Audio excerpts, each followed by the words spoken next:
Welcome to Research FAQs. Tell me more about. I've taught this course and other research courses over the years, and each time I notice that a kind of anxiety begins to set in as students begin to recognize that they're close to doing their own research project.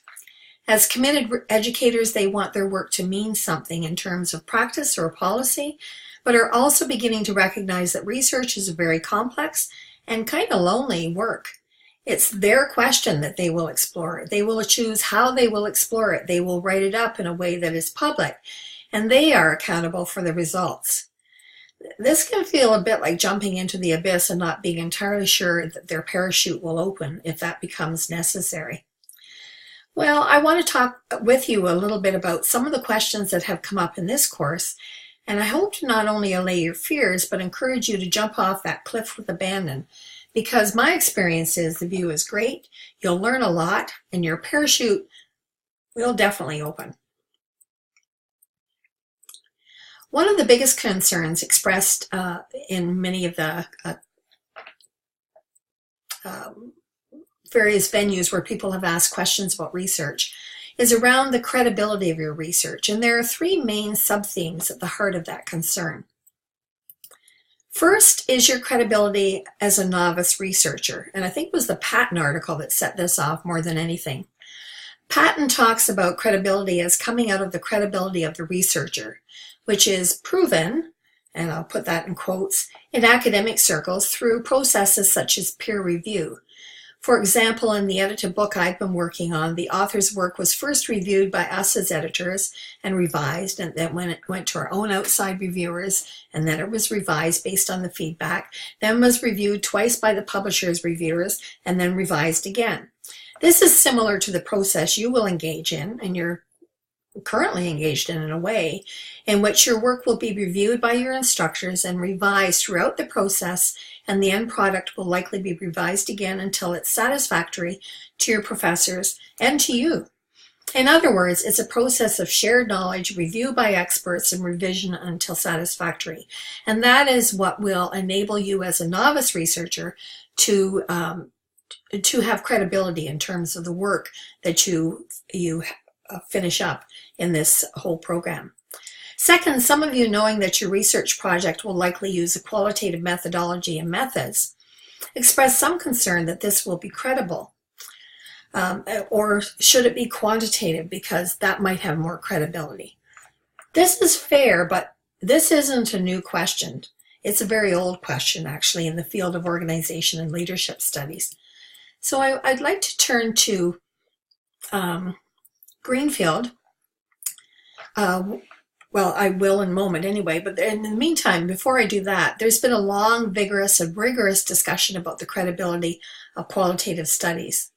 This goes back to the early 1970s when the paradigm shift began in educational administration and leadership. For decades, the theory movement, predicated on positivist inquiry from the natural sciences and most often using methodologies premised in quantitative measures, was the only way to think about practices in schools. It was what gave work credibility. However, Tom Greenfield, who had spent actually most of his early career as a renowned quantitative researcher, began to question the credibility of the results that were coming out of these studies in terms of what these studies actually accomplished in improving practices in schools and deepening the understanding of teachers and administrators and so on about the complexity of the social phenomena in education. His quest almost single-handedly set the paradigmatic ball rolling. One of the big questions was around the issue of objectivity. And this has been, the argument between quantitative and qualitative studies. Objectivity being seen as good, and subjectivity being seen as, at best, questionable. But Greenfield argued that there are enormous subjective elements in these supposedly objective methods. So in other words, it's not just qualitative research that's subjective, but quantitative as well. I knew too that numbers opened up, and this, he predicates this whole discussion about this whole quote with a big discussion about some of the problems he had with quantitative measures as truly objective. I knew too that numbers opened up a whole arcane study which was immensely satisfying because of its apparent exactitude and closed logic. That such logic is comfortably abstruse and impervious to question by non-initiates is part of its attraction. In other words, people that don't really know what's going on in all of this quantitative discussion in these articles, look at it and think, wow, this is really impressive. But he says it impresses by its apparent power while repelling questions, hiding the fact that it often has much less to say to the everyday world, that is the everyday world in education, than it seems to. Numbers can be useless, he argues, but strongly addictive. Now, that's a pretty strong statement, and he goes on to talk about how he supports, in fact, quantitative analysis in particular kinds of ways, but that quantitative analysis can't tell us everything that we may need and want to know when we're doing educational research. In other words, objectivity, the absence of values and personal experience, is something that needs to be questioned. Now, and I would point out that this book is actually one that you might want to have a look at when you're done this course and you have some time and you just want to look at something really interesting. This is a book I go back to often. It's a book called Greenfield on Educational Administration Towards the Humane Science. It was basically written by Ribbons with the help of Greenfield, who was actually at that time close to death. And Ribbons really wanted to capture with Greenfield the essence of what his research agenda had been about. And so the book collects some of the key writings of Greenfield, but this last, what this comes out of is a conversation between Greenfield and Ribbons at the back of the book. And I would suggest that would be a great thing for you to sit and read and think about when you're trying to decide what has credibility and what doesn't. And it's something that would be highly helpful in thinking through the patent article as well, I think. But anyway, that's an aside. So let's go on. Let's return to the questions about credibility. Many wondered about the credibility of a study in which there were only three, and I put only in quotation marks, 3 or 4 students or principals or teachers, or how can this lead to credible research? Again, I'll call on Greenfield, who was an advocate for the arts, actually, as a way to enrich an understanding of human behavior. And often the arts are dealing with, a very particular point of view of a very small number of people. For him, the particular experience in literature or a poem or a piece of art speaks to the broader experience of human activity, humankind. That is, the particular thought about deeply and written about insightfully, he argues, can speak to and help us understand our own experience in a way that a chi-square may not actually help us in the same sort of way anyway. Therefore, a small number of participants studied carefully and written about with insight using strong literary techniques can enhance our understanding and enable us to make meaning in our own experience. So don't be afraid of having a limited number of participants. You can, rather than going broadly, you can go very deeply in understanding a particular phenomena from the perspective and lived experience of those particular participants. Another way in which the credibility of our findings can be enhanced and understanding deepened is to triangulate the data. This does take time, and this was a concern that was written about or questioned. And when there are fairly tight deadlines, this can be kind of daunting. So your instructor will support you in this process, and it's important to note the word may in Creswell when he lists several possibilities for triangulating. You don't have to do them all. You choose the ones that are going to be best serve the needs of your particular research. For example, you may decide to do, emphasize the word may, decide to do member checks if that will enhance the trustworthiness of your data, but you may not. Or participants may not send back their feedback or may not feel like they have to. So, there are all kinds of ways in which this may play itself out. You may or may not have colleagues check your analysis. This is a process that's sometimes helpful, but it's not always necessary. In terms of your data, you may decide to do interviews, for example, but you may triangulate those interviews by exploring documents such as meeting minutes, historical records, public statements in the news over a particular period of time, statistical records of student achievement, and so on. So there are many, many ways in which you can enrich your data collection through that will enhance what you found out in your interviews, for example. And it will enable you to corroborate, enrich, or even critique an interview with a great deal of tact, of course. But triangulation is a way to find a place of truth, and I'll put that in quotation marks, or a place that feels right. Just like a surveyor verifies a location using 3 geometric points, triangulation does the same thing for a researcher. So time is an issue, but not one that cannot be addressed effectively. I'm going to talk about time more in a minute.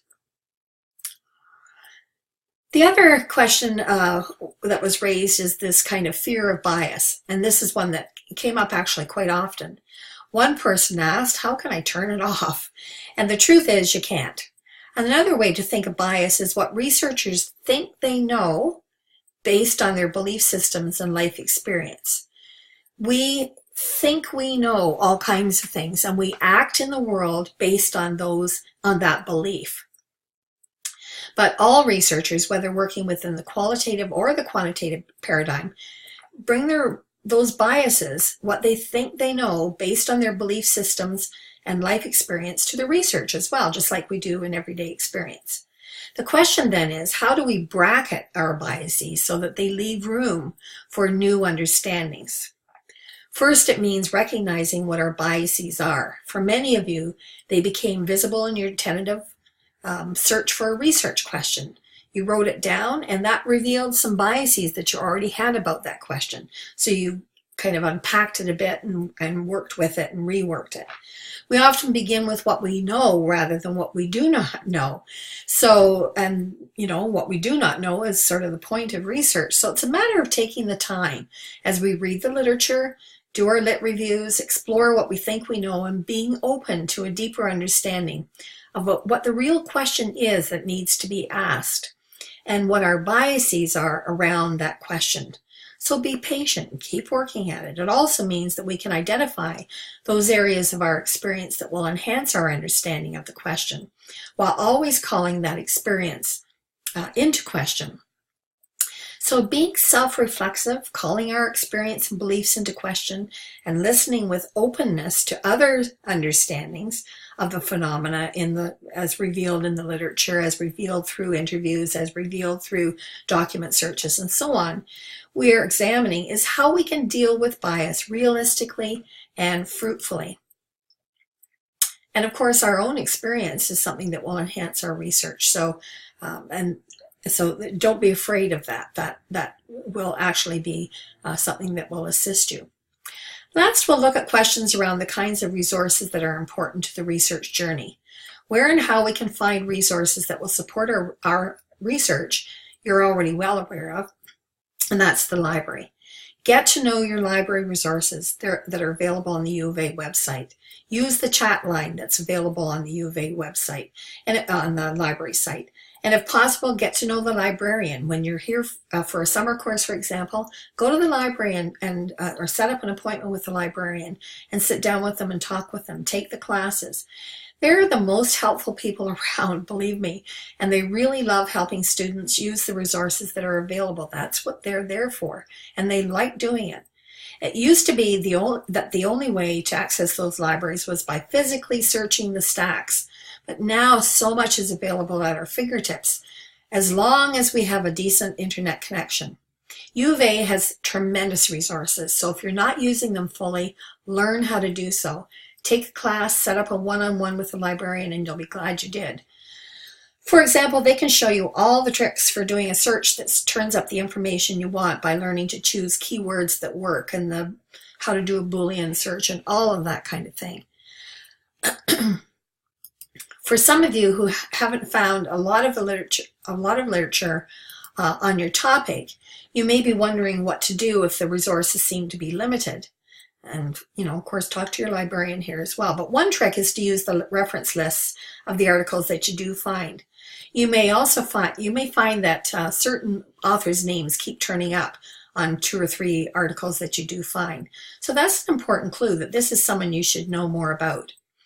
One word, and this is something that has come up a couple of times as well, is don't be turned off by or hung up by the year of publication. Classic works in the field of interest won't likely have been published in the last 5 years, but they will be important to your work. You're expected to have some knowledge of the history of the field that you're exploring, and it keeps you from making an embarrassing faux pas by saying something like it's brand new when in fact somebody was exploring this 30 years ago. So on the other hand, new work will be important to you too, because it will enable you to see where the field of study is going. So, don't be turned off by and don't be mesmerized by the new or the old. They're all going to enhance your work. And the very last thing is, aside from the scholarly resources to support your work, you may also wonder about time and material resource limitations. Some of you have been looking at studies where, in fact, that researcher has had a whole team of research assistants working with them. They've had a shirt grant or something of $150,000, so they've been able to travel, they've been able to do all kinds of things that is just not going to be possible for you in this program. Maybe when you're you've done your PhD and you're working as a researcher for for somebody or a university or whatever. But at this point, those resources are not going to be available to you. So this is where your instructor will be very helpful in working with you to ensure that your research question is doable within the time constraints of the program, as well as the material resource constraints that may be necessary. For example, interviewing in person may not be possible due to time or distance constraints, but a Skype chat may be. The scope of your question may need to be narrowed, and your instructor will help you with that so that you can complete your study in the time set aside. This may be disappointing, but for all of us, whether we are full-time researchers or not, is quite common. For example, often researchers will start off with a pilot study, a small study that's conducted to test the direction of the study and to reveal some things that then can be used to broaden the study and enhance the larger study. And the truth of the matter is, knowledge is built up in pieces as one researcher builds on the knowledge of those who explored in this area of inquiry before. You're going to be contributing to the body of knowledge so that your own practice and the practice of others will be enhanced. And this course is part of that process. So I want to wish you a joyous journey as you move forward to the next step in your research journey, in the next courses that you're going to be taking. If questions come up for you that are related to this course and you think, should you get in touch with me or not, please do. I'll be more than happy to respond to your questions. If that's appropriate, or I may suggest that you talk to your current instructor if that's more appropriate, but I'll certainly be willing to support you in whatever way I can. And I do wish you the very best. You've got some really interesting questions that you're going to be exploring, and I'd love to hear more about how that journey goes. So please feel free to get in touch with me about it as you move forward. All the best.